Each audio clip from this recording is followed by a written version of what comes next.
تعویذونه تا مچولي کوم ځای کې دا وګوره ورته راشه جي دته تعویذګر ویلي دي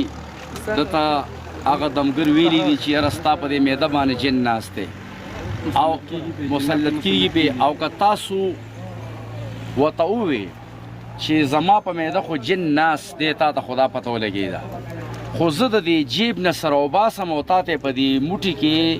د سترګو ته در نږدې کوم او د جن ته ووایې چې زما په دې موټي کې څه دي نو هلته بیا پته ولګي خو دلته زموږ د عوام هم داسې دي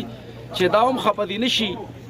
یا خو به مجبوره ورته ووایو یا به ورته ډېر سخت کمکل او خره به ورته ووایو چې دوی بیا دومره تپوس نه کوي له یو منټ دوی بیا دومره تپوس نه کوي چې بای تا خو ما ته وویلې چې ستا په دې معده باندې جنات مسلط دي تا سره علم غیب دی ټیک دا لامې د یو شیز وي ښه چې تا سره دومره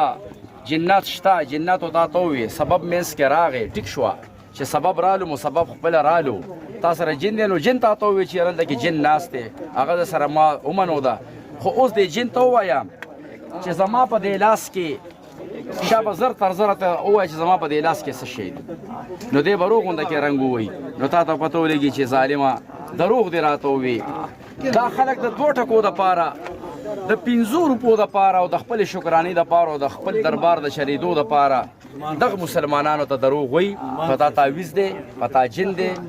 ګوره هغه مخکیني منصرې نه چې راغلی او د هغه ذهن کې دا کېنولې وه چې په تا جن دی او ته به دا تعویذ چې تا سره نو جن به تا سره نی نو بیا به ته ټیکې دا وګوره 40 ورځې به دا تعویذ تا سره دته هم ویلي دي او بیا به 40 ورځې بس به سیند ته لړه کې مړه مسلمانه ای هغه خلکو چې تاسو جنات دموئ